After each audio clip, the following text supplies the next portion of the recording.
Όσοι έχετε χρόνια μυοσκελετικά προβλήματα, δηλαδή πονάει για χρόνια ξανά και ξανά η μέση σας ή από τη μέση σας χτυπάει στο πόδι και μουδιάζει το πόδι ή πονάει, έχετε πρόβλημα στον αυχένα σας, είτε με πόνους και δυσκολία από τον αυχένα, είτε με μουδιάσματα από τον αυχένα στα χέρια σας, πόνους στους ώμους σας από τους τένοντες, πόνους στην πλάτη, αυτό που λένε μυοπεριτονιακό σύνδρομο, πόνους στο ισχύο από αρθρίτα στο ισχύο ή πόνους στα γόνατα από αρθρίτες στα γόνατα ή χονδροπάθεια της επιγονατίδος ή εκφυλιστική ρήξη του μηνίσκου ή έχετε τροχαντηρίτιδα, υπάρχουν διάφορα, έχετε προβλήματα κάτω στο άκρο πόδο όπως λέμε εμείς, έτσι στην πατούσα όπως λέει ο κόσμος πιο απλά, με προβλήματα στα πόνους στα μετατάρσια, μεταταρσαλγία ή με περματιά από νευροσίτιδα ή με τενοτίδα στον αχίλιο τένοντα, διάφορα τέτοια προβλήματα και μπορώ να αναφέρω και πολλά ακόμα. Ταλαιπωρείστε πολλά χρόνια λοιπόν, ξανά και ξανά και ξανά και ψάχνετε να βρείτε μια λύση οριστική, αλλά συνήθως δεν το καταφέρνετε. Θα είναι καλό να ακούσετε αυτό το βίντεο μέχρι το τέλος, γιατί μπορούμε πραγματικά να σας βοηθήσουμε και να λύσετε οριστικά τα προβλήματα αυτά, οριστικά πραγματικά, με ένα πολύ απλό τρόπο. Οι περισσότεροι από εσάς πρέπει να κάνετε πολύ συχνά, και μια και δύο φορές το χρόνο, πηγαίνετε σε γιατρούς ξανά και ξανά, κάνετε καινούριες εξετάσεις, ο κάθε γιατρός μπορεί να ζητήσει καινούργια μαγνητική, καινούριες ακτινογραφίες για να είναι σίγουρος για τη διάγνωση. Σας λέω ότι μπορεί να πάρετε κάποια φάρμακα, ξεκινάτε με τα φάρμακα τα α, παίρνετε φάρμακα β, παίρνετε φάρμακα γ, αντιφλεγμονώδη, με χαλαρωτικά, παυσίπονα, νευροκατασταλτικά, οπιούχα, διάφορα έχουν κυκλοφορήσει και γίνονται. Θα μπορεί να σας κάνει κάποια ένεση στην περιοχή αυτή, είτε με κορτιζόν, είτε με αλυρονικό, είτε υπάρχουν τώρα τα καινούργια με το PRP, το Platelet Rich Plasma, πλάσμα πλούσιο σε αιμοπετάλια, που θεωρητικά βοηθάει στο να θρέψει πιο γρήγορα ένας τραυματισμένος ιστός. Κάνετε φυσικοθεραπείες με διάφορα μηχανήματα, μπορεί και 2 φορές το χρόνο, ξανά και ξανά και ξανά, στην ίδια περιοχή, χωρίς το πρόβλημα να περνάει. Σας λέω ότι πρέπει να το κάνετε σαν συντήρηση 2 φορές το χρόνο, εγώ αυτό δεν το καταλαβαίνω. Όταν κάνεις μια θεραπεία, τι κάνεις θεραπεία για να περάσει το πρόβλημα, όχι απλώς να το συντηρείς. Οπότε αυτό ουσιαστικά σημαίνει ότι δεν το θεραπεύεις ποτέ. Κάνετε βελονισμό, κάνετε χειροπρακτική, οστεοπαθητική, με διάφορους χειρισμούς που σας ανατάσσουν θεωρητικά τα κόκαλα εκεί πέρα που είναι στραβά και δεν λειτουργούν σωστά. Και το πρόβλημα έρχεται και επανέρχεται. Τις περισσότερες φορές μπορεί να έχετε μια ανακούφιση που να κρατήσει για λίγες εβδομάδες ή για λίγους μήνες, αλλά μετά το πρόβλημα ξανά πάλι. Από την αρχή πάλι πονάω και πάλι ψάχνομαι. Οπότε είναι μια κατάσταση που δεν τελειώνει ποτέ και εσείς ξοδεύεστε συνεχώς, ξοδεύετε χρόνο, ξοδεύετε χρήματα, ταλαιπωρείστε, χάνετε την ποιότητα της ζωής σας γιατί συνεχώς πονάτε, συνεχώς δυσκολεύεστε. Αλλά θα πρέπει να καταλάβετε ένα πράγμα, ότι τα προβλήματα αυτά, στο μεγάλο ποσοστό τους για όλα αυτά που συζητάμε, μιλάμε για ορθοπαιδικά προβλήματα, δεν μιλάμε για μια ρευματοπάθεια, για ένα αυτοάνωσο νόσημα, το οποίο δεν ξέρουμε ποια είναι η αιτία του. Μιλάμε για ορθοπαιδικά λοιπόν προβλήματα, μυοσκελετικά προβλήματα σε όλο το σώμα. Πέρα από ένα περίπου 10% το οποίο μόνο οφείλεται σε άμεσο τραυματισμό, δηλαδή έπεσα και στραμπούληξα το πόδι μου ή έσπασα κάτι, έκοψα ένα τένοντα, τα οποία αυτά έχουν μια σπανιότητα, είναι πολύ σπάνια, ένα 10% το πολύ. Το υπόλοιπο 90% οφείλεται σε μια μακροχρόνια καταπώνηση της περιοχής. Δηλαδή οι ιστοί στο σώμα μας, που τους λέμε soft tissues, οι ευαίσθητοι ιστοί, που είναι οι τένοντες, που είναι τα νεύρα, που είναι οι μεσπονδύλοι δίσκοι, που είναι ο αρθρικός χόνδρος, οι χόνδροι των αρθρώσεων.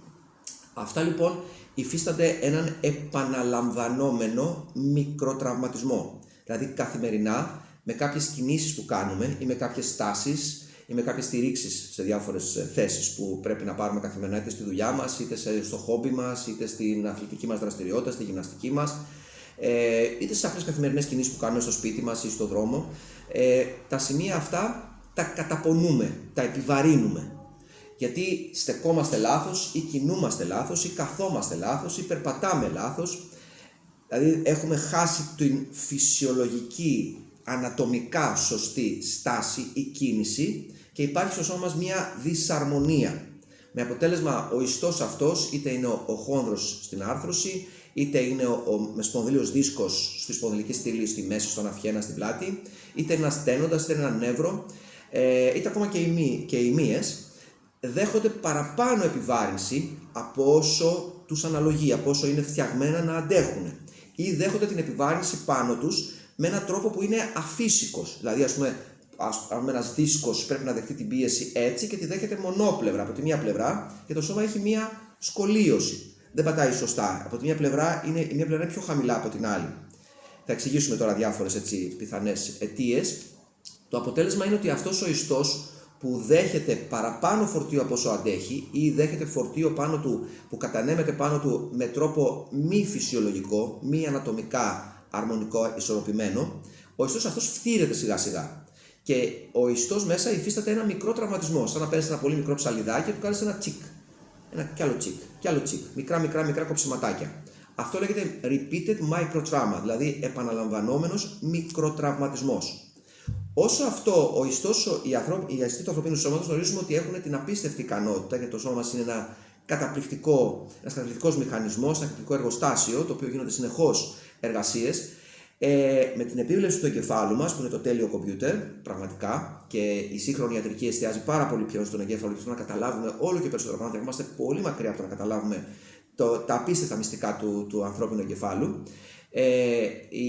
Υπάρχει λοιπόν μια συνεχής προσπάθεια για επούλωση, επιδιόρθωση του τραυματισμού και ανακατασκευή. Δηλαδή, όπου είναι φθαρμένο και τραυματισμένο, ο ίδιος ο οργανισμός προσπαθεί να φάει το φθαρμένο, στέλνει κύτταρα ειδικά εκεί πέρα που τρώνε, που βγάζουν τη φθαρμένη ουσία, το φθαρμένο υλικό, και στις θέσεις του βάζουν καινούριο σιγά σιγά. Το επουλώνουν, το κλείνουν την πληγή ή το μικρό τραυματισμό και βάζουν καινούριο. Αυτό γίνεται συνεχώς. Άρα, εσείς το τραυματίζετε με κάποιο τρόπο, το επιβαρύνετε με κάποιο τρόπο, το φθύρετε και αυτό μόνο του παλεύει να το επιδιορθώσει. Αλλά όταν κάποια στιγμή αυτό γίνεται ξανά και ξεπερνούνται τα όρια, κάποια όρια αντοχής του υλικού, δηλαδή ο οργανισμός παλεύει να επιδιορθώσει, αρχίζει να του κάνει περισσότερες ζημιές από όσες αντέχει να επιδιορθώσει και οι ζημιές μεγαλώνουν, ξεπερνούνται τα όρια αντοχής του υλικού και αρχίζει το υλικό πλέον και περνάει σε μια κατάσταση να τραυματιστεί ανεπανόρθωτα. Γι' αυτό και βγαίνει ο πόνος. Ο πόνος δεν πρέπει να τον φοβόμαστε τόσο πολύ. Έτσι, δεν είναι κάτι κακό υποχρεωτικά, μια μεγάλη ταλαιπωρία για τον ασθενή εννοείται, αλλά είναι και ένα καμπανάκι. Δηλαδή, ότι εκείνη τη στιγμή σου λέει ότι ο ίδιος ο εγκέφαλός σου προσπαθεί να σε προστατεύσει. Προσπαθεί να καταλάβει ότι κάτι συμβαίνει εκεί πέρα και πρέπει να κάνουμε κάτι για να μπορέσουμε να σταματήσουμε αυτό που συμβαίνει και το οποίο οδηγεί στο να προκαλείται ο πόνος. Ο πόνος λοιπόν είναι μια αντίδραση του οργανισμού, μια προσπάθεια αυτοπροστασίας. Ότι όσο πονάω περιορίζομαι, δεν κινούμαι πια τόσο πολύ, οπότε σταματάω να κάνω τη ζημιά αυτή που οδηγεί στη φθορά του ιστού. Θα πρέπει να καταλάβετε λοιπόν ότι όλα αυτά οφείλονται σε μια φθορά, σε μια έναν επαναλαμβανόμενο μικρό τραυματισμό, ο οποίος συσσωρεύεται και αρχίζει πλέον μια φθορά, μια εκφύλιση του ιστού. Όσο λοιπόν και αν κάνουμε εκεί πέρα και παίρνουμε κορτιζόνη, παίρνουμε αντιφλεγμονώδη, παίρνουμε παυσίπονα, κάνουμε βελονισμό που μειώνει τον πόνο, κάνουμε διάφορα μηχανήματα φυσικοθεραπείας, αυτά τα TECCAR, τα laser θεραπεία, όλα αυτά τα καινούρια που έχουν βγει, τα καταπληκτικά, τα απίστευτα, τα οποία όμως να ξέρετε ότι έχουν λίγες ως μηδενικές αποδείξεις αποτελεσματικότητας. Και όταν μιλάμε για αποδείξεις, δεν είναι που το λέω εγώ που είμαι ο καλός, ο διάσημος φυσικοθεραπευτής, ή το λέει ο τάδε διάσημος, που έχει αυτό το μηχάνημα στον κόσμο, αλλά πρέπει να γίνουν έρευνες οι οποίες να αποδείξουν σε μεγάλους πληθυσμούς ότι όντως αυτό το μηχάνημα είναι πάρα πολύ αποτελεσματικό σε σχέση με κάποιο άλλο ή σε σχέση με το τίποτα πολλές φορές. Δηλαδή, εμείς κάνουμε μια θεραπεία που είναι η μία ομάδα ασθενών που δεν κάνει τίποτα και βλέπουμε πώς εξελίσσεται το πρόβλημα, και άλλη ομάδα που κάνει το μηχάνημα αυτό ή την τάδε ένεση, την τάδε θεραπεία, οτιδήποτε. Θα πρέπει να αποδειχτεί ότι αυτό είναι πολύ καλύτερο από το τίποτα ή πολύ καλύτερο από κάποιο άλλο μηχάνημα ή από κάποια άλλη μέθοδο θεραπείας. Αυτό λοιπόν σαν έρευνα δεν υφίσταται, δεν υπάρχουν τόσο σοβαρές και αξιόπιστες έρευνες σε μεγάλους πληθυσμούς που να δείχνουν τα μηχανήματα κάνουν πραγματικά κάτι. Φαίνονται εντυπωσιακά, έχουν ωραία εντυπωσιακή εικόνα και εμφάνιση και ονόματα κτλ. Αλλά ουσιαστικά η αποτελεσματικότητά τους είναι πενιχρή. Και ακόμα και να πείτε ότι νιώθω μια σχετική ανακούφιση, αυτή κρατάει πάρα πολύ λίγο τις περισσότερες φορές. Γι' αυτό και αναγκαστικά πηγαίνετε μετά από 6 μήνες και να κάνετε ψυχοθεραπείες ή κάνετε μια φορά το χρόνο. Όπου το ίδιο και διάφορες ανατάξεις που κάνουν οι οστεοπαθικοί, οι χειροπράκτες, μπορεί να νιώθεις λίγο καλύτερα, ότι ξεμπλόκαρα, νιώθω πιο καλά κτλ. Αλλά μετά από λίγο καιρό, 1 μήνα, 2 μήνες, 3 μήνες, τον χρειάζεσαι και πάλι. Άρα δεν σε έκανε καλά, δεν σε θεράπευσε πραγματικά. Έτσι, αυτό είναι πολύ καλό για μένα που θα ξαναέρθεις και θα του κάνω χειροπρακτική, αλλά είναι καλό για τον ασθενή. Δεν σε θεραπεύω ουσιαστικά. Θεραπεία σημαίνει ότι εγώ ήρθες, σου έκανα 5 πράγματα και εσύ έγινες καλά. Και έγινες καλά για πάντα. Κατάλαβες τι ακριβώς σου συμβαίνει, πώς ακριβώς το παθαίνεις αυτό, βρήκες έναν τρόπο για να το λύσεις αυτό το πρόβλημα, να διορθώσεις την αιτία που το προκαλεί και έγινες ουσιαστικά καλά. Και πλέον ξέρεις πώς θα λειτουργήσει από εδώ και πέρα στη ζωή σου με ένα σωστό τρόπο για να μην ξαναπονέσεις.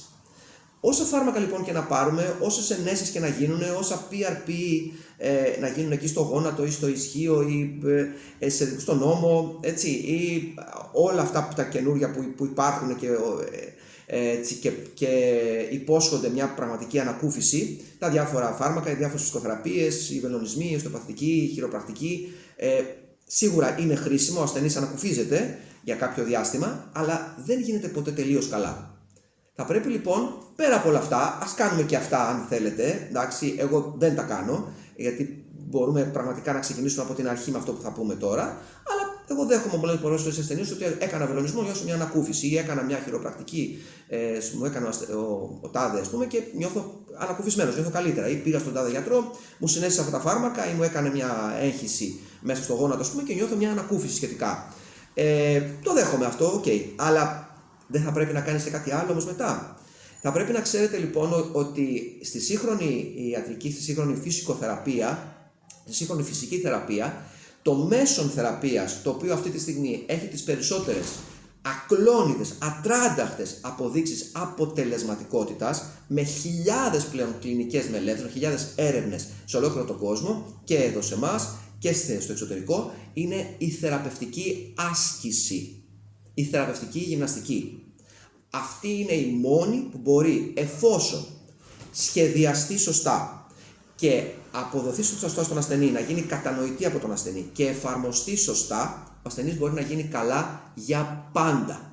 Το πρόβλημα ξεπερνιέται για πάντα. Αλλά υπάρχει η διαφορά ότι πάω κάπου και μου κάνει κάποιος κάτι και μου δίνει ένα φάρμακο, μου κάνει μια ένεση, μου κάνει βελονισμό, μου κάνει ανατάξεις, μου βάζει ένα εντυπωσιακό μηχάνημα φυσικοθεραπείας και εγώ δεν κάνω κάτι, δεν κουράζομαι και νιώθω μια σχετική ανακούφιση. Η άλλη λύση είναι ότι εγώ θεραπεύομαι.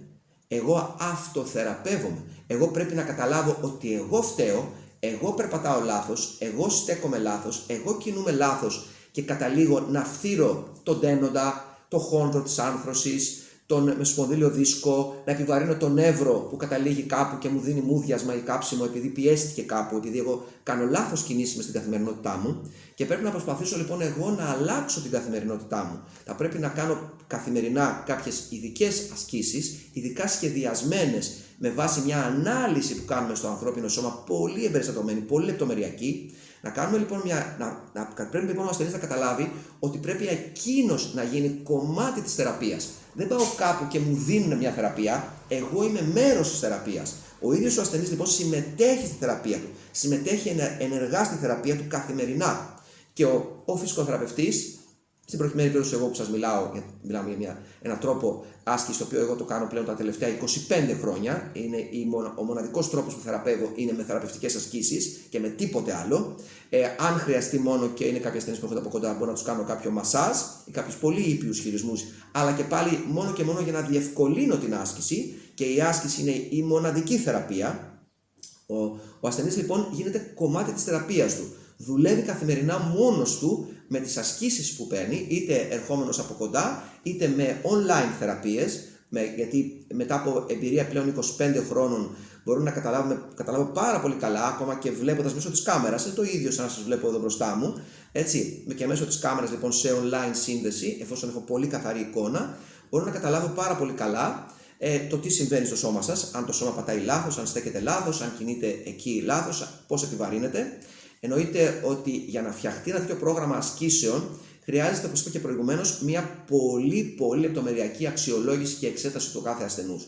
Γι' αυτό και οι ασκήσεις αυτές δεν είναι ένα πακετάκι ασκήσεων. Μου λέτε πάρα πολλές φορές, γράφω εγώ κάτι, ας πούμε, ότι ο τάδε ασθενής με κύλι δίσκου βελτιώθηκε ή ανακουφίστηκε κτλ. Και μου λέτε, δείξε μας και εμάς αυτές τις ασκήσεις. Δεν είναι έτσι, καλοί μου άνθρωποι. Δεν υπάρχει ένα αξιολόγιο που είναι πακέτο. Είναι αυτό για κύλι δίσκου, όμικρο 4, όμικρο 5. Πάρτε αυτές τις ασκήσεις. Για αρθρίτιδα στο γόνατο, πάρτε αυτές τις ασκήσεις. Για τον στον νόμο, πάρτε αυτές τις ασκήσεις. Δεν γίνεται έτσι. Πρώτα απ' όλα, οι ασκήσεις προχωράνε σε στάδια. Μπορεί οι ασκήσεις και τον νόμο έχουν 5 στάδια. Έτσι, τα οποία πρέπει να προχωρήσουν από το ένα στο άλλο σταδιακά, πολύ αργά και με βάση την αντίδραση του κάθε ασθενούς. Αλλά η άσκηση η ίδια φτιάχνεται, το πρόγραμμα των ασκήσεων φτιάχνεται πάνω στο ίδιο το σώμα. Τον εξετάζουμε τον ασθενή αναλυτικά. Ο ένας μπορεί να έχει σκολίωση, ο άλλος μπορεί να έχει κύφωση, ο άλλος μπορεί να έχει λόρδωση. Μπορεί όμως αυτός να λειτουργεί λάθος γιατί εγώ κάνω κάποιες κινήσεις καθημερινά στη δουλειά μου συγκεκριμένες. Πρέπει να καταλάβουμε, ή εγώ περπατάω πάρα πολύ ή τρέχω, είμαι δρομέας ας πούμε και τρέχω και έχω πάθει μια τενοδέα στον Αχίλλειο και δεν μπορώ να καταλάβω γιατί έχω κάνει εκατοντάδες θεραπείες και δεν περνάει. Και κανένας δεν μου πει ότι πατάω λάθος και τρέχω λάθος. Αλλά αυτό πρέπει να το δούμε, να το καταλάβουμε πώς στέκεται ο ασθενής. Και να φτιάξουμε ένα ασκησιολόγιο το οποίο να στοχεύει ακριβώς αυτό που βρήκαμε στο συγκεκριμένο άνθρωπο, να το διορθώσουμε. Οι ασκήσεις αυτές δεν είναι απλές ασκησούλες, πολλές φορές μου γράφουν έλα μωρέ με ασκησούλες θα γίνουμε καλά. Και τους απαντάω, θέλετε να σας δώσω αυτή τη στιγμή για το πρόγραμμα το συγκεκριμένο 1000 τηλέφωνα από τη βάση δεδομένων μου να επικοινωνήσετε με ευτυχισμένους ανθρώπους που είναι καλά 20 χρόνια και δεν έχουν πονέσει ποτέ, να σας πούνε πόσο τους βοηθήσανε αυτές οι ασκησούλες που λέτε. Οι ασκήσεις όντως είναι πολύ απλές, δεν είναι ασκήσεις γυμναστηρίου, δεν κρεμιέστε από ένα μονόζυγο, γιατί είναι φτιαγμένες να τις κάνει ακόμα και ένας ηλικιωμένος άνθρωπος, ένας μεγάλης ηλικίας άνθρωπος. Εμείς ξεκινήσαμε και κάναμε έρευνες πάνω στην αποτελεσματικότητα αυτής της θεραπείας πριν από σχεδόν 27 χρόνια στην Αθήνα, στον Πειραιά, έτσι, σε πολύ μεγάλης ηλικίας άτομα, τα οποία συμμετείχαν σε κλινικές μελέτες και αποδείξαμε ότι αυτές οι ασκήσεις είναι πρώτα απ' όλα πολύ ασφαλείς. Μπορεί να τις κάνει λοιπόν και ένας ηλικιωμένος άνθρωπος χωρίς κανένα κίνδυνο, γιατί αυτό είναι πολύ σημαντικό όταν κάνεις μια θεραπεία. Οι παρενέργειες, έτσι, θα κάνεις κάτι και θα τον κάνεις κάτι κακό. Ένα φάρμακο μπορεί να σε ανακουφίσει, αλλά έχει και παρενέργειες. Θα το παίρνεις για πάρα πολύ καιρό. Υπάρχουν άνθρωποι που λένε: εγώ παίρνω επί χρόνια, παίρνω όλο το χρόνο το τάδε, το λύρικα, ας πούμε, που ακούω πάρα πολύ συχνά. Ή παίρνω πιούχα, παυσίπονα, έτσι απλά, καθημερινά. Χωρίς να μελετάω αυτό το πράγμα, πόσες παρενέργειες έχει. Το παίρνω συνεχώς. Εντάξει, ανακουφίζομαι σχετικά. Ποτέ δεν γίνεται τελείως καλά. Απλώς έχει μια ανακούφιση. Στον πόνο του σχετική. Η ποιότητα ζωής σου παραμένει κακή πάντως. Δεν βελτιώνεται πραγματικά. Έτσι. Σκέφτομαι τι παρενέργειες έχει αυτό, πόσο κακό μου κάνει στον οργανισμό με αυτό το πράγμα. Και πόσο πιο απλό είναι να κάτσω να κάνω μια άσκηση καθημερινά. Πόσο κερδίζω από όλο αυτό, δηλαδή πόσο βελτιώνει τη φυσική μου κατάσταση, η ικανότητά μου να λειτουργώ καθημερινά, πόσο παίρνω κουράγιο, πόσο ανεβαίνω εγώ ψυχολογικά όταν καταλαβαίνω ότι αυτό το πρόβλημα που έχω μπορώ να το λύσω μόνος μου. Μπορώ εγώ να δυναμώσω, μπορώ εγώ να γίνω πιο υγιής, πιο δυνατός, πιο ικανός, πιο λειτουργικός και να ξεπεράσω αυτό το πρόβλημα. Είναι μια τεράστια διαφορά ότι πάω και καταπίνω ένα χαπάκι, ας πούμε, ή μου βάζει κάποιος μια βελόνα εκεί πέρα. Και αλλιώς είναι πολύ διαφορετικό ότι εγώ ο ίδιος θεραπεύομαι, εγώ ο ίδιος καταλαβαίνω ποιο είναι το πρόβλημα και το ξεπερνάω, παλεύοντας καθημερινά να αλλάξω την καθημερινότητά μου, να αλλάξω το πώς κινούμαι, το πώς κάθομαι, το πώς στέκομαι, δουλεύοντας με συγκεκριμένες ασκήσεις και εκπαιδεύοντας συνεχώς τον εγκέφαλο. Έχουμε λοιπόν ασκήσεις οι οποίες λέγονται ασκήσεις εγκεφαλονευρομυϊκής επανεκπαίδευσης. Εκπαιδεύουμε λοιπόν, στοχεύουμε στον εγκέφαλο κυρίως, στο αρμόδιο κεφαλικό κέντρο, το motor control area, γι' αυτό και οι ασκήσεις αυτές λέγονται motor control relearning, επανεκπαίδευση του ελέγχου της κίνησης ή της στάσης του σώματος. Στοχεύουμε λοιπόν σε αυτό και όσο περισσότερο ο εγκέφαλος ανακτά τον έλεγχο του σώματος, γιατί καλός ή κακός, δυστυχώς, στη σύγχρονη ζωή, με αυτό το άγχος, με αυτή την πίεση, με αυτή την ένταση, με αυτή τη βιασύνη να τα προλάβουμε όλα και με το ότι καταλήγουμε στο τέλος να ξεχνάμε τον εαυτό μας, με όλο αυτό το άγχος που έχουμε να ανταποκριθούμε στις απαιτήσεις του επαγγέλματος, στη δουλειά μας, στην πίεση που έχουμε στην επιχείρηση που λειτουργούμε, στην οικογένειά μας, να τα ξεπεράσουμε όλα τα οικονομικά προβλήματα, ξεχνάμε τον εαυτό μας. Σταματούμε να ασχολούμαστε με τον εαυτό μας. Και το σώμα μας καταραίει σιγά-σιγά. Έτσι, γι' αυτό ζητάμε ότι θέλω μέσα στην καθημερινότητα να δίνεις λίγα δευτερόλεπτα, να δίνεις λεπτά από εδώ και από εκεί και να βρίσκεις κάθε βράδυ μισή ώρα, 40 λεπτά, να ασχοληθείς με τον εαυτό σου. Να ψάξεις λίγο να δεις, να σκεφτείς λίγο, να νιώσεις εκείνη τη στιγμή. Κάθομαι σωστά, κινούμε σωστά. Πονάω εδώ, γιατί πονάω εκεί. Μπορώ να κάνω αυτή την κίνηση. Αυτή η κίνηση με ανακουφίζει. Σταματάει ο πόνος. Άρα αυτή η κίνηση είναι καλή. Η ανάποδη κίνηση είναι κακή γιατί με πονάει περισσότερο. Είναι πολύ απλά όλα αυτά και όλο αυτό γίνεται μετά από συζήτηση αναλυτική. Ο ασθενής πραγματικά περνάει από μια πολύ πολύ εξονυχιστική εξέταση. Συζητάμε πάρα πολλά πράγματα, το ρωτάω πάρα πολλά πράγματα και τον αφήνω να μιλήσει πάρα πολύ. Πολλές φορές μου λέει ασθενής, βλακίες λέω τώρα. Ασθενής λέω, όχι, καμία βλακεία.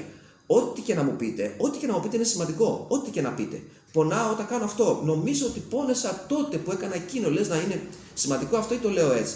Για μένα είναι σημαντικό, τα καταγράφουμε όλα. Υπάρχει μια ολόκληρη εδώ που καταγράφουμε συνεχώς πράγματα και το ιστορικό του ασθενούς και που πονάει και πότε πόνεσε, γιατί πόνεσε, πώς πόνεσε. Και υπάρχουν βέβαια και συγκεκριμένες ερωτήσεις. Όποιοι έχετε διαβάσει το βιογραφικό μου, ξέρετε ότι έχω κάνει πολλά χρόνια μετεκπαίδευση Και στην Αγγλία και στην Αθήνα σε μεγάλα ιδιωτικά νοσοκομεία, όντας καθημερινά με ομάδα κορυφαίων κατ' εμέ ορθοπαιδικών χειρουργών, ήμουνα καθημερινά μαζί τους, παρακολουθούσα καθημερινά όλα τα χειρουργεία τους και την εξέταση. 3 φορές την εβδομάδα τα χειρουργεία, 2 φορές την εβδομάδα την εξέταση. Πώς γίνεται το εξωτερικό ιατρείο, η εξέταση από το διευθυντή μας ή από τους επιμελητές ή από γιατρούς που συνεργάζονται με την κλινική, ρευματολόγους, νευροχειρουργούς, παθολόγους. Χιλιάδες ώρες κλινικής εξέτασης έχω παρακολουθήσει και χιλιάδες χειρουργία έχω παρακολουθήσει μέσα στο χειρουργείο, μαζί με τους γιατρούς, ώστε να ξέρω ακριβώς όταν μιλάμε για ρήξη τένοντα, για ρήξη μηνίσκου, ρήξη προστίου χιαστού, μια κύλη δίσκου, πώς είναι αυτό από μέσα, πώς είναι το νεύρο που είναι τραυματισμένο. Όλα αυτά λοιπόν τα έχω δει πολύ βαθιά μέσα εκεί και βέβαια έχω ακούσει πάρα πολλές χιλιάδες φορές πώς εξετάζουμε έναν ασθενή, τι το ρωτάμε. Αν μας πει ότι είναι αυτό, τι ερώτηση να του κάνουμε εμείς για να μπορέσουμε να βγάλουμε κάτι άλλο. Και υπάρχουν συγκεκριμένες διαγνωστικές κινήσεις, όπως λέγω, τα λεγόμενα κλινικά διαγνωστικά τεστ, συγκεκριμένες κινήσεις, στις οποίες προσπαθούμε να προκαλέσουμε τα συμπτώματα. Αυτές οι κινήσεις, εγώ μπορώ να τις δω και εδώ μπροστά μου, αν είσαι στο χώρο μου, στο γραφείο μου, αλλά μπορώ να το δω και μέσω ίντερνετ, μέσω κάμερας, αν έχω καλή εικόνα. Υπάρχουν λοιπόν συγκεκριμένες κινήσεις για να δούμε αν αυτό είναι όντως καρπείο σωλήνας. Έτσι, αν εδώ η πίεση και το μούδισμα που έχουμε στα δάχτυλα είναι από τον καρπείο σωλήνα ή είναι από τον αυχένα. Αυτό που έχουμε στη μέση επανειλημμένα τον τελευταίο καιρό, είχα ασθενείς με πρόβλημα που τους είχαν πει ότι είναι καρπείο σωλήνας και πρέπει να ήταν από τον αυχένα. Και οι άνθρωποι αυτοί γίνανε ταχύτατα καλά, ενώ δεν μπορούσαν να κοιμηθούν από τους πόνους και κάναμε απλά πράγματα και απλές ασκήσεις πριν κοιμηθούν και τα μουδίσματα στο χέρι, οι πόνοι πέρασαν. Ανθρώπους οι οποίοι τους έλεγαν ότι πονάει το πόδι σου και είναι από τη μέση σου. Και ξεκάθαρα στην εξέταση φάνηκε ότι το πρόβλημα δεν ήταν από τη μέση, ήταν από το ισχύο. Είχε πρόβλημα αρθρίτιδα στο ισχύο αυτός ο ασθενής. Και έχουν 3-4 περιστατικά τον τελευταίο καιρό. Και εμείς κάναμε ασκήσεις για το ισχύο και ο ασθενής έγινε πάρα πολύ καλά. Και η μέση είχε πρόβλημα, η μαγνητική του έδειχνε πάρα πολλά προβλήματα και εκεί είναι επίσης μια πολύ μεγάλη συζήτηση. Κάνετε κάποιες εξετάσεις μαγνητικές, το ένα το άλλο και δείχνουν ότι είσαστε χάλια. Ειδικά με μια ηλικία και μετά, και εγώ είμαι τώρα 56 χρονών, αν κάνω τη μαγνητική στη μέση μου θα μου δείξει διάφορα προβλήματα. Και η δουλειά μας είναι βαριά τόσα χρόνια. Αλλά αυτά τα προβλήματα είναι όντως αυτά που προκαλούν τον πόνο, ή τελικά είναι απλώς μια εικόνα που έχω, μια μεγάλη φθορά που έχω με τα χρόνια, αλλά αυτή τη στιγμή, αυτή την εποχή, δεν πονάω εξαιτίας αυτής της φθοράς που δείχνει η μαγνητική της μέσης, αλλά πονάω γιατί το πρόβλημα είναι στο γόνατό μου ή στο ισχύο μου και πονάει το πόδι μου.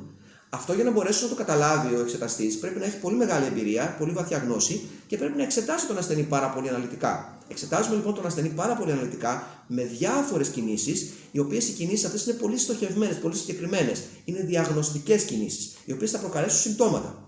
Και με βάση το ιστορικό, όλα αυτά που μας λέει ο ασθενής, πώς πόνεσε, πότε πονάει, μες την ημέρα, τη νύχτα, σε κινήσεις, σε ερωτήσεις που του κάνουμε συγκεκριμένες, οι απαντήσεις που μας δίνει, μας βοηθάνε στο να καταλήξουμε τελικά. Θα ασχοληθούμε με το ισχύο, με τη μέση, με το πόδι και τι θα κάνουμε.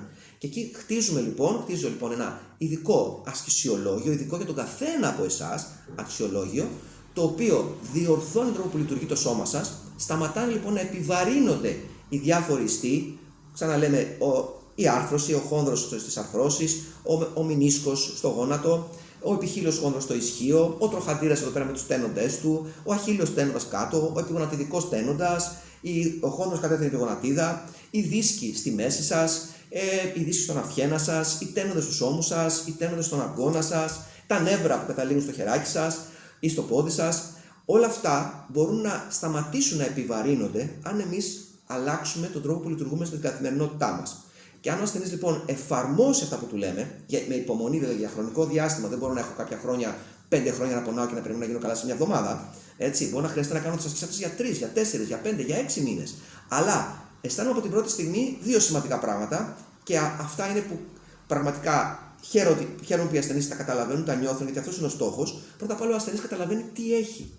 Του εξηγώ πάρα πολύ αναλυτικά το τι έχει. Δεν είναι ότι έχω μια κύλη δίσκου. Τι σημαίνει αυτό? Πώς έγινε η κύλη του δίσκου? Πώς επιβαρύνστηκε? Έχω στένωση σπονδυλικού σωλήνα. Τι σημαίνει αυτό? Έχω σπονδυλοαρθρίτιδα. Τι σημαίνει αυτό? Τι έχω πάθει πραγματικά? Έχω μια τενοντίτιδα. Είναι τενοντίτιδα ή λέγεται τενοντοπάθεια? Και αυτά μπορούμε να τα εξηγήσουμε και σε ένα άλλο βίντεο όλα αυτά. Έτσι, και θα υπάρξουν και άλλα βίντεο αναλυτικά για την κάθε πάθηση ξεχωριστά. Ήδη υπάρχουν πολλά στο κανάλι μου στο YouTube που μπορείτε να βρείτε. Εκεί πέρα, αν το πρόβλημά σας, να ανατρέξετε, όπως και στο site μου www.alexandroskapsabelis.gr. Μπορείτε να διαβάσετε πάρα πολλά άρθρα αναλόγως στο πρόβλημα του καθενός, να γράψετε ας πούμε ρήξη μηνίσκου Αλέξανδρος Καψαβέλης, θα σας βγάλει το άρθρο μου. Ή ρίξει μηνύσου Αλέξανδρος Καψαμπέλης στο YouTube, θα σας βγάλει το δικό μου το βίντεο εκεί πέρα που εξηγώ. Και μπορείτε να δείτε το βιογραφικό μου στο site μου για να δείτε πραγματικά πόσο πολύ έχω δουλέψει, πόσα χρόνια δούλεψα για να μπορέσω να φτάσω σε αυτό το επίπεδο, να μπορώ να καταλάβω πολλά πράγματα και να βοηθήσω τους ασθενείς μου αποτελεσματικά. Πραγματικά λοιπόν έχουμε ασθενείς όλα αυτά τα χρόνια, οι οποίοι έχουν γίνει τελείως καλά, είναι ευγνώμονες και είναι πάρα πολλά χρόνια που είναι καλά. Και από την αρχή αυτό που καταλαβαίνουν είναι το εξής. Ένα πρώτο είναι ότι καταλαβαίνουν πραγματικά το τι έχουν. Και ότι αυτό που θα κάνουν έχει μια απόλυτη λογική. Δεν είναι ότι πάρε αυτή τη θεραπεία, σου βάζω εγώ βελόνες πάνω και με ένα μαγικό τρόπο, εσύ δεν το καταλαβαίνεις. Εγώ το ξέρω βέβαια, αλλά εσύ δεν το καταλαβαίνεις πώς θα σε κάνει καλά. Ή πάρε αυτή την ένεση, ή κάνε εκείνο και κάπως θα γίνεις καλά. Όχι. Καταλαβαίνεις τι έχεις και καταλαβαίνεις γιατί κάνεις αυτές τις ασκήσεις. Ποιος είναι ο στόχος αυτών των ασκήσεων. Και κάθε φορά η καινούργια άσκηση, όπως είπα και προηγουμένως, οι ασκήσεις αλλάζουν, δεν είναι οι ίδιες. Δεν είναι ένα πακέτο που το κάνεις αυτή. Υπάρχει ένα πιο ήπιο πρόγραμμα που ανεβαίνει σιγά σιγά μέχρι να σε κάνει πλήρως λειτουργικό. Γιατί εμάς δεν μας ενδιαφέρει απλώς ότι να περάσει ο πόνος. Και ο πόνος περνάει επίσης πολύ σύντομα. Είπα προηγουμένως ότι μπορεί να χρειαστείς μήνες για να γίνεις τελείως καλά, αλλά δεν σημαίνει ότι ο πόνος θα κρατήσει μήνες. Ο πόνος περνάει άμεσα. Από την πρώτη-δεύτερη εβδομάδα αισθάνεσαι ανακούφιση. Ο ασθενής αισθάνεται ανακούφιση ότι κάτι αλλάζει, βελτιώνουμε σταθερά. Και δεν είναι η ανακούφιση που κάνει το φάρμακο, που το κοιμίζει τον πόνο. Αισθάνομαι ότι είμαι καλύτερα, είμαι πραγματικά καλύτερα. Και όλο αυτό συνεχώς βελτιώνεται μέχρι να φτάσει το σώμα να γίνει τέλειο. Εμάς, οι 2 μήνες, οι 3 μήνες, οι 6 μήνες των ασκήσεων σημαίνει ότι επαναφέρω το σώμα σε πλήρη λειτουργικότητα. Αποκτάω πλήρη κινητικότητα, πλήρη δύναμη, πλήρη ικανότητα να κάνω τα καθημερινά μου, πλήρη ευληγησία σε όλες τις αρθρώσεις, σε όλους τους μυς. Και τότε είμαι τελείως καλά. Και βέβαια απόλυτο συγχρονισμό και απόλυτη ισορροπία και απόλυτη αρμονία σε όλες τις κινήσεις και σε όλες τις στάσεις μου. Γιατί όταν έχω ένα πρόβλημα χρόνιο, όλα αυτά έχουν διαταραχθεί. Και όλα αυτά είναι που στοιχίζουν τελικά και δεν γίνουμε ποτέ τελείως καλά. Όλα αυτά λοιπόν πρέπει να ξαναγίνουν σωστά, να επανέλθουν σε απόλυτα φυσιολογικό βαθμό, να επαναφέρω λοιπόν το σώμα μου σε πλήρη λειτουργική ικανότητα για να πω ότι είμαι τελείως καλά. Και τότε σταματάω και ολοκληρώνω τις ασκήσεις. Και αν θέλω, κρατάω, γιατί αυτό είναι συνήθως συμβουλή δικιά μου, ένα μέρος από αυτές τις ασκήσεις, σαν μια συντήρηση για πάντα. Κρατάω λοιπόν, συνεχίζω αφού έκανα γυμναστική. Υπάρχουν άνθρωποι που ήρθαν σε μένα και μεγάλης ηλικίας πολλές φορές και μου λένε: Μα δεν έχω κάνει ποτέ γυμναστική στη ζωή μου. Βάζω να κάνω γυμναστική, πώς θα τα καταφέρω. Και είδανε μετά ότι είναι πάρα πολύ απλό, είναι πολύ εύκολο. Οι ασκήσεις είναι φτιαγμένες, όπως σας είπα στην αρχή νωρίτερα, ότι τις κάναμε και τις δοκιμάσαμε πρώτα σε πολύ μεγάλης ηλικίας. Τα είχαμε πάρει από τα καπί αυτά τα άτομα, όταν κάναμε την έρευνα στον Πειραιά πριν από σχεδόν 27 χρόνια. Έτσι, από τα καπί τους είχαμε πάρει άνθρωποι που ήταν τελείως αγύμναστοι, είχαν τεράστια προβλήματα. Και οστεοπόρωση. Και επίσης μπορείτε να δείτε το άρθρο μου αυτό, και οι γυναίκες με οστεοπόρωση, και θεραπεύσαμε όλα τα προβλήματα. Τους περάσανε όλοι οι πόνοι και θεραπεύτηκε και η οστεοπόρωση, χωρίς φάρμακα και μόνο με ασκήσεις. Και ηλικιωμένοι άνθρωποι δεν είχαν γυμναστεί ποτέ και είχαν τεράστια προβλήματα. Και όμως κατάφεραν να αλλάξουν τη ζωή τους εντελώς. Αυτό λοιπόν, η θεραπευτική γυμναστική λοιπόν είναι υγεία. Είναι αυτό που έχει ξεκινήσει σε ολόκληρο τον κόσμο τα τελευταία χρόνια. Στην Ελλάδα καθυστερεί πολύ. Τώρα τελευταία έχουμε αρχίσει κάπως να το παλεύουμε, να το εφαρμόσουμε στο γενικό πληθυσμό. Με πολύ μεγάλη καθυστέρηση, με πολύ λίγα μέσα. Το exercise is medicine. Η άσκηση λοιπόν είναι φάρμακο, είναι θεραπεία. Και είναι πραγματικά η πιο απλή, η πιο αποτελεσματική, η πιο ασφαλής θεραπεία. Έτσι. Όποιος την ακολουθήσει θα δει, θα συμβαίνουν θαύματα στη ζωή του, πραγματικά, που δεν τα πιστεύει. Και μπορεί πολύ απλά μετά να κρατήσει τη γυμναστική στη ζωή του, γιατί η γυμναστική βέβαια μπορεί να βοηθήσει τα πάντα. Έτσι. Όσο γυμνάζομαι, όσο περπατάω, όσο κινούμαι, και την καρδιά μου μπορώ να βελτιώσω. Ακόμα και ψυχολογικά προβλήματα, ανθρώπους καταθλιπτικούς τους βάζουν να περπατήσουν για να βελτιώσουν αυτό, να βγουν από το σπίτι και να κινηθούν, να περπατήσουν, να γυμναστούν. Έτσι. Μπορώ να βοηθήσω λοιπόν και τα μυοσκελετικά μου προβλήματα, αλλά και τα παθολογικά, τα καρδιολογικά, τα νευρολογικά που μπορεί να έχω, που όλοι λίγος πολύ με τη σύγχρονη εποχή και με την πίεση όλη αυτή που περνάμε από το σύγχρονο τρόπο ζωής και το πώς μας επιβάλλουν να ζούμε, έτσι, τα χρειαζόμαστε λίγο πολύ όλα αυτά. Έτσι. Μπορώ να μειώσω την αρτηριακή πίεση, τη χολυστερίνη, όλα αυτά, αν ασκούμε παράλληλα, αν κάνω τη γυμναστική μου πέρα από την όποια άλλη αγωγή μου έχει δώσει ο γιατρός μου. Έτσι. Λοιπόν, το να μπορέσω λοιπόν να βάλω τη γυμναστική στη ζωή μου και να με καθοδηγήσει κάποιος σωστά, εφόσον λοιπόν βρούμε πραγματικά με μια αναλυτική εξέταση την αιτία του προβλήματός σας, όχι ότι έχω μια κύλη δίσκου, μας ενδιαφέρει γιατί έχω πάθει κύλη δίσκου. Γιατί την έπαθα αυτή την κύλη δίσκου, πώς την έπαθα, πώς έγινε η φθορά στο δίσκο και ο δίσκος υπέστη μια καθίζηση εκεί πέρα και βγήκε το υγρό έξω και πιέζει τον εύρο κτλ. Ναι, όντως το γράφει αυτό η μαγνητική, αλλά ναι, πώς έγινε, τι κάνω λάθος μες στην καθημερινότητα και το προκαλώ αυτό. Και αυτό δεν πρόκειται να περάσει, απλώς ανακουφίζομαι. Και τελικά η μόνη λύση πάρα πολλές φορές είναι, OK, δεν έπιασε τίποτα, πάμε να κάνουμε χειρουργείο. Ας αφήσουμε το χειρουργείο όσο μπορούμε πιο μακριά, ας το καθυστερήσουμε ή ας το αναβάλουμε ή ας να μην το κάνουμε ποτέ. Μπορούμε να μην το κάνουμε ποτέ.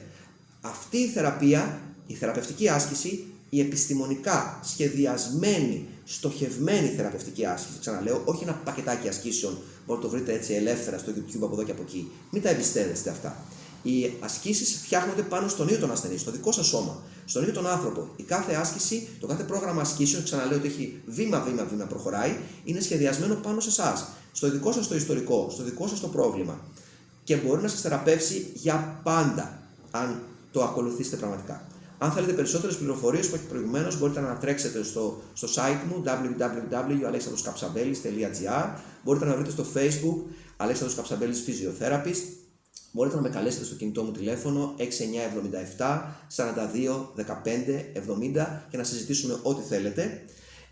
Θα υπάρξουν και άλλα βίντεο τα οποία θα αφορούν από εκεί πέρα στο καθένα πρόβλημα ξεχωριστά. Θα αναφερθούμε σε μία παθολογική οντότητα, σε όλα αυτά τα μυοσκελετικά προβλήματα. Αυτό ήταν ένα εισαγωγικό βίντεο για να εξηγήσουμε τη μέθοδο αυτή θεραπείας, η οποία είναι, ας το πούμε, επαναστατική, γιατί δυστυχώς είναι πολύ λίγοι οι γιατροί ή οι θεραπευτές που ασχολούνται με αυτό εξειδικευμένα και αποκλειστικά. Συνήθως οι προτάσεις είναι διαφορετικές, όλα αυτά που είπα προηγουμένως.